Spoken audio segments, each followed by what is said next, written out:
ಈಗ ರಾಜ್ಯ ದೇಶ ವಿದೇಶಕ್ಕೆ ಸಂಬಂಧಪಟ್ಟ ಹಾಗಿನ ಕೆಲ ಪ್ರಮುಖ ಸುದ್ದಿಯನ್ನು ಬನ್ನಿ ಕ್ವಿಕ್ ಆಗಿ ನೋಡ್ಕೊಂಬೋಣ. ತುಂಗಭದ್ರಾ ಜಲಾಶಯದಲ್ಲಿ ಮುಖ್ಯಮಂತ್ರಿ ಸಿದ್ದರಾಮಯ್ಯ ಬಾಗಿನ ಅರ್ಪಿಸಿದ್ದಾರೆ. ಕೊಪ್ಪಳ ತಾಲೂಕಿನ ಮುನಿರಾಬಾದ್ ಬಳಿ ಇರುವಂತಹ ಟಿಬಿ ಡ್ಯಾಂನಲ್ಲಿ ವಿಶೇಷ ಪೂಜೆಯನ್ನು ಸಲ್ಲಿಸಿದ್ದಾರೆ. ತುಂಗಭದ್ರೆಗೆ ಕಳಶದ ನೀರನ್ನು ಸಮರ್ಪಿಸಿದ್ದಾರೆ. ಈ ವೇಳೆ ಡಿಸಿಎಂ ಡಿಕೆ ಶಿವಕುಮಾರ್, ಸಚಿವರಾದ ಶಿವರಾಜ್ ತಂಗಡಗಿ, ಜಮೀರ್ ಅಹಮದ್ ಖಾನ್, ಕ್ರಸ್ಟ್ ಗೇಟ್ ದುರಸ್ತಿ ರೂವಾರಿ, ಕನ್ನಯ್ಯ ನಾಯ್ಡು ಉಪಸ್ಥಿತರಿದ್ದರು.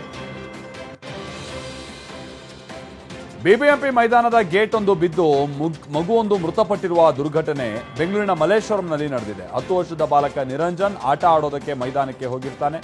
ಒಬ್ಬನೇ ಗೇಟ್ ತೆಗೆಯುವಂಥ ಸಂದರ್ಭದಲ್ಲಿ ಗೇಟ್ ಆತನ ಮೇಲೆ ಬಿದ್ದಿದೆ. ಆತನ ತಲೆ ಭಾಗ ಸಂಪೂರ್ಣವಾಗಿ ಒಡೆದು ಹೋಗಿತ್ತು ಅನ್ನುವಂಥದ್ದು ಗೊತ್ತಾಗಿದೆ. ಪುತ್ರನನ್ನ ಕಳೆದುಕೊಂಡಂತ ವಿಜಯ್ ಕುಮಾರ್ ಹಾಗೆ ಪ್ರಿಯಾ ದಂಪತಿ ಕಣ್ಣೀರಿಡ್ತಿದ್ದಾರೆ. ಗದಗದಿಂದ ಕೂಲಿ ಕೆಲಸ ಮಾಡೋದಕ್ಕೆ ಅಂತ ಇಲ್ಲಿಗೆ ಬಂದಿದ್ವಿ ಅಂತ ತಾಯಿ ಕಣ್ಣೀರಿಟ್ಟು. ಸಚಿವ ದಿನೇಶ್ ಗುಂಡೂರಾವ್ ಸ್ಥಳಕ್ಕೆ ಹೋಗಿ ಪರಿಶೀಲನೆ ನಡೆಸಿದ್ದಾರೆ. ಪೋಷಕರಿಗೆ ಸಾಂತ್ವನ ಹೇಳಿದ್ದಾರೆ.